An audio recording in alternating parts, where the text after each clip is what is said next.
Hello. I had the idea to share with all of you about Trikung Khandro's biography. Trikung Khandro was a Yogini, Tibetan Yogini in Tibet, and she is born in 1927 and lived till 79. I was very inspired reading a short biography by her. That's why I thought I will share it with all of you. It's unfortunately in German, that's why I shared in English, brief. Jürgen Mansert, he is a teacher and translator from Tibet, from the Tibetan Center in Hamburg in Germany.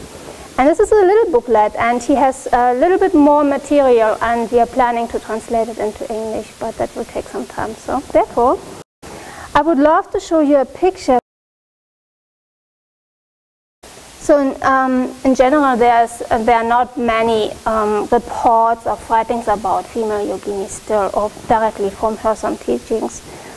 But Trikung Khandro, she was a very highly realized yogini who lived in Tibet in the region of Trikung. Trikung is also a lineage of the Kagyu tradition, Trikung Kagyu. And she had to leave the country in 1959 when the Chinese army came and did this dangerous travel over the mountains, over the Himalaya. Then she landed first in Nepal and then in India. But Trikung Khandro is said to be the reincarnation of Yeshe Sokyal and Mandarava. Mandarava and Yeshe Sokyal were consorts of Padmasambhava, who were highly realized yoginis in the 7th and 8th centuries.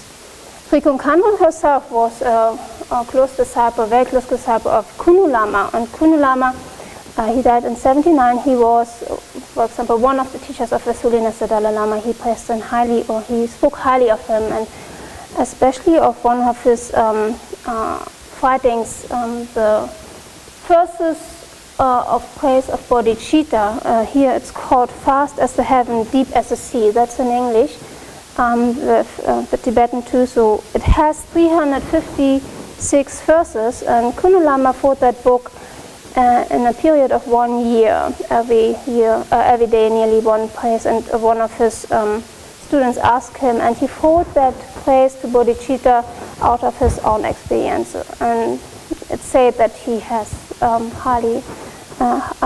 realizations of bodhicitta. So it came really, it's like speaking of your country, if you are born there or only traveling there. It's kind of a difference if you're in the middle of it or not. His Holiness said that Kunu Lama was a modern bodhisattva. So Trikung Khandro was very inspired by this, by these praises of bodhicitta, so that she later on met him. But back to her history, she she had to leave for Nepal and then landed in I think it was in India, in Supema. I don't know where it is exactly. It's the north of India. Yeah. And there she was asked to teach some nuns who were living there. And she kind of refused. She was so focused on her personal practice. But the nuns didn't let go of that, and then she said, okay, I will take it on. But then she had a dream where she saw herself crossing an ocean, and the nuns she was living with couldn't cross the same ocean, and she remained on an island.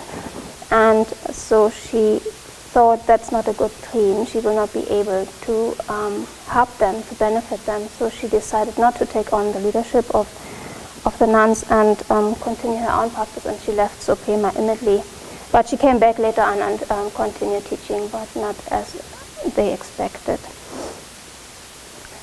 Yeah, and then in 1970, finally she met Kunu Lama. And Kunu Lama is born in India on the border to Tibet. And he studied many, many years in India, in Tibet, Sanskrit, Tibetan, and he was also highly scholared in Buddhism, so that he got received requests to teach in India as well as in Tibet. I think he was in Tibet for 34 years altogether. But he left for the purpose to teach and practice in India itself out of request from some of his students, and remained there and stayed there together with Trikunkandru, for example, at the lake Sopema, as well as in Bodh Gaya and Lahore and so on. He did not, how to say, Trikunkandru requested to receive teachings from him, and he accepted that in the beginning. But then she wanted to assist him too, but he was so humble that he didn't want to accept any assistant. So he refused that help, but then later on accepted it, and so she stayed with him for many years and was his closest disciple. She received many teachings from him, as well as lamas who came to Kuno Lama to receive teachings from him, highly realized lamas or well-respected lamas. So she had a lot of teachings, and she put them innately into practice. So she focused on the meditation practice, and her main focus was actually on bodhicitta. That was why she met Kuno Lama, why she was looking for Kuno Lama to receive direct transmissions from him. Yeah, and when she started to teach herself, she remained very humble with her knowledge and realizations. When she got asked to teach, she said, "I don't know anything, I can't explain, but my teachers say following," and then she spoke obviously very calmly, very clear, and said even better than some of the highly educated teachers. But her life with Kuno Lama was not only humble but also challenging. She was from Tibet, so the temperature there was different than in South India. She suffered from heat, but she never expressed that she was suffering. So her students, Jürgen Mansert had interviewed some of the students and put that in the book, and they say that she never complained about anything. She remained always calm and practiced well. So, but the circumstances nevertheless were so difficult that she got sick, and her health declined over the years, and also Kuno Lama had to work with his body. He died in 1977, suddenly while he was teaching Kambopa's fighting jewel ornament of liberation, and students say that he died without any change in his face. He remained kind and peaceful.